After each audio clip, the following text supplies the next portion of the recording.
Let's start.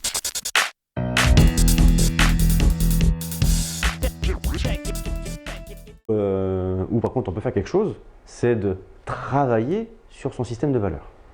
Et si ça vous intéresse, est-ce que vous avez votre propre système de valeurs? Tiens. Ah, t'as ton système de valeurs toi? C'est-à-dire? Ben, les trois, tes éthiques ou tes valeurs, tes mots-clés, tu les as. Je suis capable d'en citer quelques-uns. Voilà. Nadia, tu as... un bilan de compétences. Tu l'as fait un bilan de compétences. Ok. C'est super important d'avoir ça avec vous. C'est un peu, vous avez dans votre portefeuille, il faut votre carte bleue, votre carte d'identité et votre système de valeurs. C'est des trucs super importants. Il faut que vous les ayez toujours avec vous et que vous les nourrissiez matin, midi et soir. Ça peut évoluer. Voilà, c'est un peu comme une carte d'identité ou une carte bleue. Ça se périme, donc il faut les retravailler de temps en temps. Mais ça doit être votre GPS. Il faut que vous soyez super au clair avec vos valeurs parce que en prise de décision, c'est un gain de temps énorme. Alors, si vous voulez, on prend 5 minutes et je vous donne le mode opérateur pour définir votre système de valeurs. Est-ce que ça vous intéresse? Oui. Alors, les valeurs, elles sont où mes valeurs? Valeurs. Première chose, voilà. Listez ce qui est important pour vous. C'est plutôt simple. Hein. Listez ce qui est important pour vous. Donc vous prenez une feuille blanche, à tête reposée, vous faites même un petit exercice de respiration juste avant. Encore juste avant, vous allez faire une petite balade d'une demi-heure dans les bois. Vous êtes dans de bonnes conditions. Et vous listez ce qui est important pour vous sur la partie gauche de la feuille.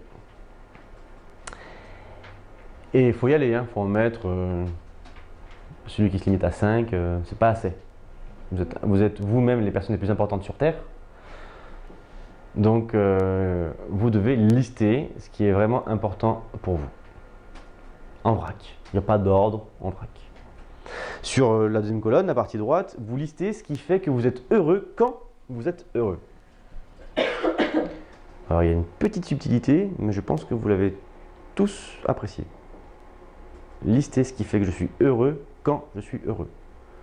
Un exemple, je suis heureux là, maintenant. Voilà. Ok. Donc qu'est-ce qui fait que je suis heureux quand je suis là? Ben, je suis là parce que je sens qu'il y a des liens, je sens... Ah, le lien, paf. Voilà. Qu'est-ce qui fait que je suis heureux quand je suis heureux? Le lien avec les gens. Je ne vous en donne pas trop parce que je ne veux pas influencer votre réflexion sur le sujet. Et une fois que vous avez vos, pareil, on va dire 10 mots-clés, il ne faut pas faire des longues phrases, hein. Des mots-clés, ça suffira largement. Vous les catégorisez. Vous vous dites, tiens, voilà, ce truc-là, bah, c'est vrai que finalement, ça rejoint ce truc-là, qui rejoint ce truc-là, machin, donc catégorie 1, paf. Moi, j'ai mis un code de couleur, pour le coup, on ne le voit pas très bien, mais on distingue le noir au moins et le rouge. Et le vert, tu distingues aussi? D'accord, ben voilà, j'aime bien 3 valeurs. 2 c'est idéal, 3 c'est bien, 4 ça commence à faire beaucoup, parce que ça demande du travail après, d'avoir plusieurs valeurs, il faut respecter plein de choses. Et une fois que vous avez ça, donc ce qui est important pour vous, qu'est-ce qui fait que vous êtes heureux quand vous êtes heureux, vous les catégorisez en 3 groupes finalement. Et ces 3 groupes, c'est ni plus ni moins que votre système de valeurs. Ça, c'est l'étape 1, je dirais. Et qui est déjà une belle étape. Généralement, ça, on le fait en mode coaching, parce que des fois, on va dire des choses qui ne sont pas du tout liées à des valeurs, mais en creusant un petit peu, on arrive à voir ce que ça veut dire derrière. Pardon, je vous gêne. Et l'étape 2, hop, c'est lister les comportements des 3 valeurs. Donc vous avez vos 3 valeurs, hein, la noire, la rouge et la verte. Les comportements qui nourrissent ces valeurs, les comportements quotidiens qui nourrississent ces valeurs. Et plus vos comportements sont précis et authentiques, plus vous engagerez votre cerveau à nourrir vos valeurs. Vous avez compris la technique. Et donc là, vous listez vos comportements qui nourrissent vos valeurs. Et là, si à un moment, c'est là qu'on peut rentrer dans une dissonance cognitive, comme l'a dit tout à l'heure Maxime. Si sur la valeur, je sais pas moi, liberté, ben, il n'y a pas de comportement qui associé, C'est là qu'il faut travailler. D'accord?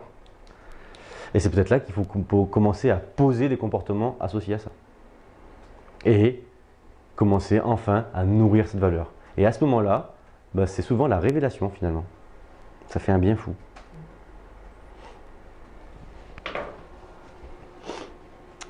Voilà l'outil pour le système des valeurs. Après, il peut y avoir des comportements qu'on liste, mais qu'on ne fait pas. Oui, qu'on aimerait bien faire. Il faut que. Voilà. Alors ça aussi, c'est représentatif d'une valeur qui est mise de côté et qui finalement, bah, s'il est mis de côté, vous n'êtes plus aligné avec vous-même. Et ça a un impact sur tout. Vos pensées, vos émotions, et les conséquences que ça a, parce que derrière vous avez des comportements qui vont avoir des résultats, ça va créer votre expérience dans votre réalité. Là, je vous fais la pyramide de Diels. Et tout ça, ben, c'est ce qui fait votre univers finalement.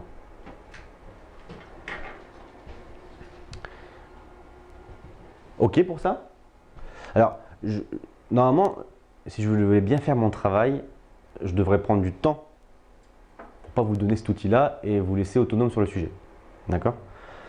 Je vais mal faire mon travail.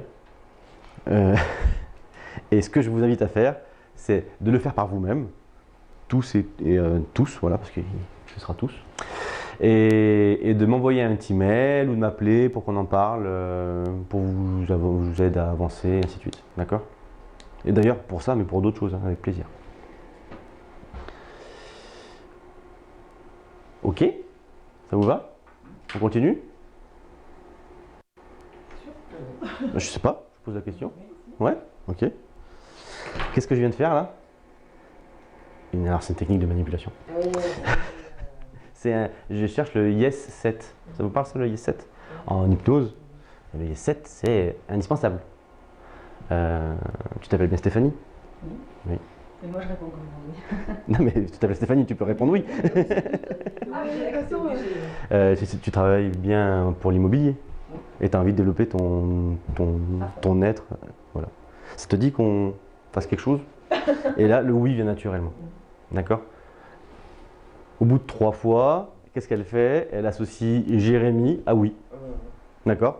Donc, vu que son cerveau est une feignasse, enfin, le cerveau est une feignasse, et ben du coup, la 4e fois, bah, c'est oui. La 4e fois, c'est oui. D'accord? Là, on est vraiment sur la technique manipulatoire.